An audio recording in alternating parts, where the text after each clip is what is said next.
13 రోజుల ఆత్మ ప్రయాణం.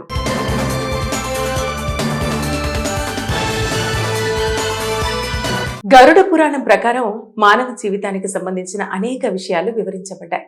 మరణం తర్వాత ఆత్మ ఎక్కడికి వెళుతుందో కూడా ఇందులో చెప్పబడిందే. మానవుడు తన కర్మల ప్రకారం మరణానంతరం ఫలితాలను అనుభవిస్తాడు.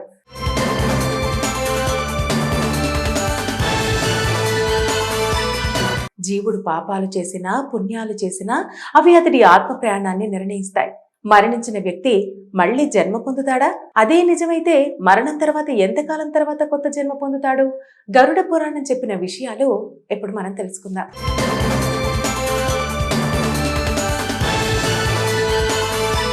సాధారణంగా మరణించిన తర్వాత గరుడ పురాణాన్ని 13 రోజులు పఠిస్తారు. కానీ మనం ఆలోచించాల్సిన విషయం ఏమిటంటే, ఆత్మ అసలు ఎక్కడికి వెళుతుంది? మరణించిన వారు మళ్లీ జన్మ పొందితే ఆత్మ కొత్త శరీరంలో ప్రవేశించడానికి ఎంత సమయం పడుతుంది? గరుడ పురాణం ప్రకారం మరణం అనంతరం ఆత్మ యమలోకానికి తీసుకెళ్లబడుతుంది. అక్కడ యమధర్మరాజు ముందర ఆత్మ చేసిన పాపపుణ్య కార్యాలను లెక్క పెడతారు. పాపాలు ఎక్కువగా ఉంటే యమదూతలు ఆత్మను శిక్షిస్తారు. పుణ్యాలు ఎక్కువైతే ఆత్మ స్వర్గానికి చేరుకుంటుంది. మరణం తర్వాత ఆత్మ యమధర్మరాజును చేరుకునే వరకు 86,000 యోజనాల దూరం ప్రయాణిస్తుందని గరుడ పురాణంలో చెప్పబడింది. మరణం తర్వాత 13 రోజుల్లో ఆత్మ ఎక్కడికి వెళుతుంది? ఈ 13 రోజుల క్రియలు ఎందుకు చేస్తారు అనేది ఇప్పుడు చూద్దాం. మరణం జరిగిన వెంటనే మనిషి శరీరం విడిచిన వెంటనే ఆత్మ సూక్ష్మ రూపంలో ప్రయాణం ప్రారంభిస్తుంది. ఈ సమయంలో ఆత్మకు తన శరీరంపై ఇంకా మమకారం ఉంటుంది. అందుకే శాస్త్రాల ప్రకారం శరీరాన్ని అగ్నికి అప్పగించడం ద్వారా ఆత్మకు విముక్తి మార్గం సుగమమవుతుంది. మొదటి 3 రోజులు మరణం తర్వాత ఆత్మ తన ఇల్లు కుటుంబం చుట్టూ తిరుగుతుందని నమ్మకం.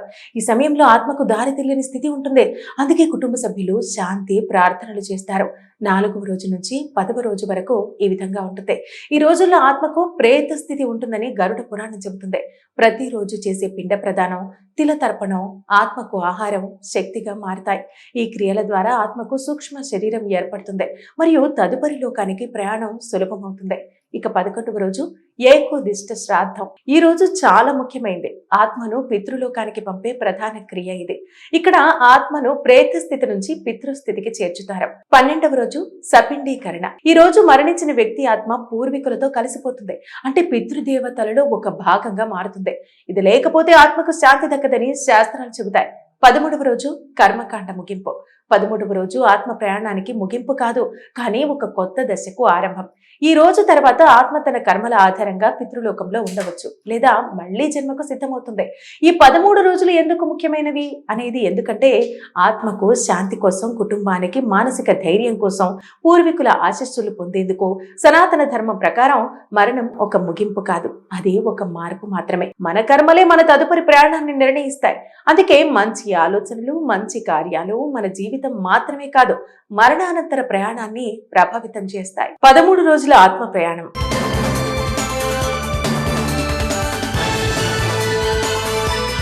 గరుడ పురాణం ప్రకారం మానవ జీవితానికి సంబంధించిన అనేక విషయాలు వివరించబడ్డాయి. మరణం తర్వాత ఆత్మ ఎక్కడికి వెళుతుందో కూడా ఇందులో చెప్పబడిందే. మానవుడు తన కర్మల ప్రకారం మరణానంతరం ఫలితాలను అనుభవిస్తాడు.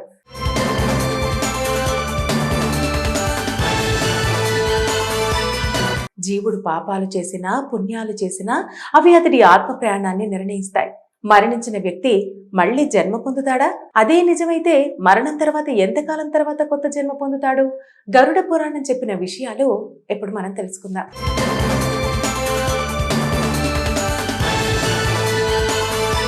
సాధారణంగా మరణించిన తర్వాత గరుడ పురాణాన్ని 13 రోజులు పఠిస్తారు. కానీ మనం ఆలోచించాల్సిన విషయం ఏమిటంటే, ఆత్మ అసలు ఎక్కడికి వెళుతుంది? మరణించిన వారు మళ్లీ జన్మ పొందితే ఆత్మ కొత్త శరీరంలో ప్రవేశించడానికి ఎంత సమయం పడుతుంది? గరుడ పురాణం ప్రకారం మరణం అనంతరం ఆత్మ యమలోకానికి తీసుకెళ్లబడుతుంది.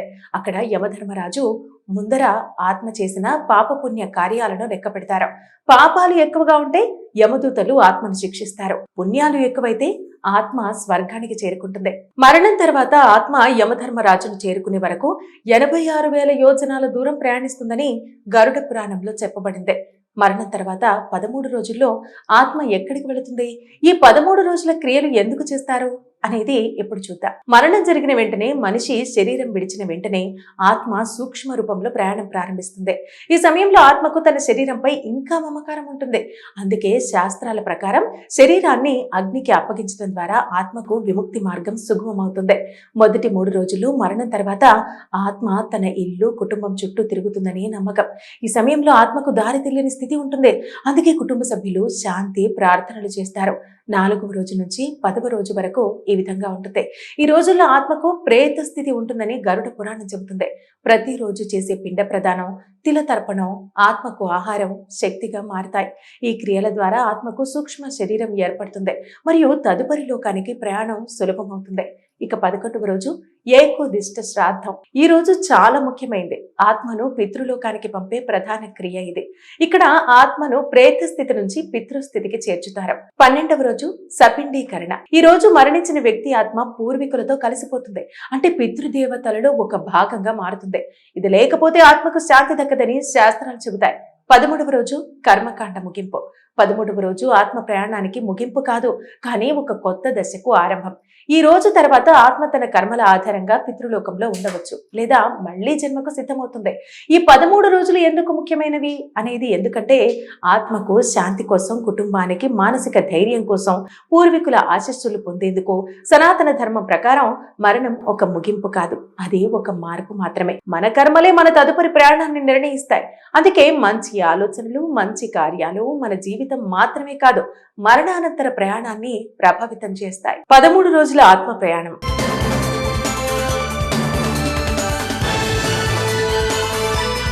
గరుడ పురాణం ప్రకారం మానవ జీవితానికి సంబంధించిన అనేక విషయాలు వివరించబడ్డాయి. మరణం తర్వాత ఆత్మ ఎక్కడికి వెళుతుందో కూడా ఇందులో చెప్పబడిందే. మానవుడు తన కర్మల ప్రకారం మరణానంతరం ఫలితాలను అనుభవిస్తాడు.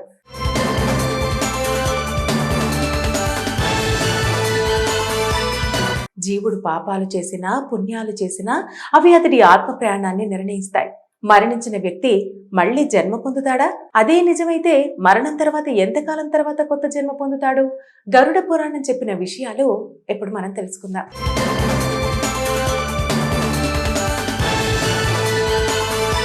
సాధారణంగా మరణించిన తర్వాత గరుడ పురాణాన్ని 13 రోజులు పఠిస్తారు. కానీ మనం ఆలోచించాల్సిన విషయం ఏమిటంటే ఆత్మ అసలు ఎక్కడికి వెళుతుంది? మరణించిన వారు మళ్లీ జన్మ పొందితే ఆత్మ కొత్త శరీరంలో ప్రవేశించడానికి ఎంత సమయం పడుతుంది? గరుడ పురాణం ప్రకారం మరణం అనంతరం ఆత్మ యమలోకానికి తీసుకెళ్లబడుతుంది. అక్కడ యమధర్మరాజు ముందర ఆత్మ చేసిన పాపపుణ్య కార్యాలను లెక్క పెడతారు. పాపాలు ఎక్కువగా ఉంటే యమదూతలు ఆత్మను శిక్షిస్తారు. పుణ్యాలు ఎక్కువైతే ఆత్మ స్వర్గానికి చేరుకుంటుంది.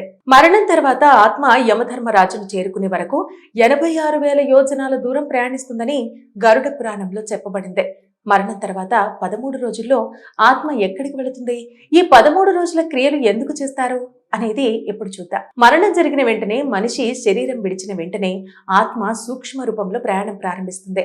ఈ సమయంలో ఆత్మకు తన శరీరంపై ఇంకా మమకారం ఉంటుంది. అందుకే శాస్త్రాల ప్రకారం శరీరాన్ని అగ్నికి అప్పగించడం ద్వారా ఆత్మకు విముక్తి మార్గం సుగమమవుతుంది. మొదటి 3 రోజులు మరణం తర్వాత ఆత్మ తన ఇల్లు కుటుంబం చుట్టూ తిరుగుతుందని నమ్మకం. ఈ సమయంలో ఆత్మకు దారి తెలియని స్థితి ఉంటుంది. అందుకే కుటుంబ సభ్యులు శాంతి ప్రార్థనలు చేస్తారు. 4వ రోజు నుంచి 10వ రోజు వరకు ఈ విధంగా ఉంటుంది. ఈ రోజుల్లో ఆత్మకు ప్రేత స్థితి ఉంటుందని గరుడ పురాణం చెబుతుంది. ప్రతిరోజు చేసే పిండ ప్రదానం, తిల తర్పణం ఆత్మకు ఆహారం, శక్తిగా మారుతాయి. ఈ క్రియల ద్వారా ఆత్మకు సూక్ష్మ శరీరం ఏర్పడుతుంది మరియు తదుపరి లోకానికి ప్రయాణం సులభమవుతుంది. ఇక 11వ రోజు ఏకోదిష్ట శ్రాద్ధం. ఈ రోజు చాలా ముఖ్యమైనది. ఆత్మను పితృలోకానికి పంపే ప్రధాన క్రియ ఇది. ఇక్కడ ఆత్మను ప్రేత స్థితి నుంచి పితృస్థితికి చేర్చుతారు. 12వ రోజు సపిండీకరణ. ఈ రోజు మరణించిన వ్యక్తి ఆత్మ పూర్వీకులతో కలిసిపోతుంది. అంటే పితృదేవతలలో ఒక భాగంగా మారుతుంది. ఇది లేకపోతే ఆత్మకు శాంతి దక్కదని శాస్త్రాలు చెబుతాయి. 13వ రోజు కర్మకాండ ముగింపు. 13వ రోజు ఆత్మ ప్రయాణానికి ముగింపు కాదు, కానీ ఒక కొత్త దశకు ఆరంభం. ఈ రోజు తర్వాత ఆత్మ తన కర్మల ఆధారంగా పితృలోకంలో ఉండవచ్చు లేదా మళ్లీ జన్మకు సిద్ధమవుతుంది. ఈ 13 రోజులు ఎందుకు ముఖ్యమైనవి అనేది ఎందుకంటే ఆత్మకు శాంతి కోసం, కుటుంబానికి మానసిక ధైర్యం కోసం, పూర్వీకుల ఆశీస్సులు పొందేందుకు సనాతన ధర్మం ప్రకారం మరణం ఒక ముగింపు కాదు, అది ఒక మార్పు మాత్రమే. మన కర్మలే మన తదుపరి ప్రయాణాన్ని నిర్ణయిస్తాయి. అందుకే మంచి ఆలోచనలు, మంచి కార్యాలు మన జీవితం జీవితం మాత్రమే కాదు, మరణానంతర ప్రయాణాన్ని ప్రభావితం చేస్తాయి.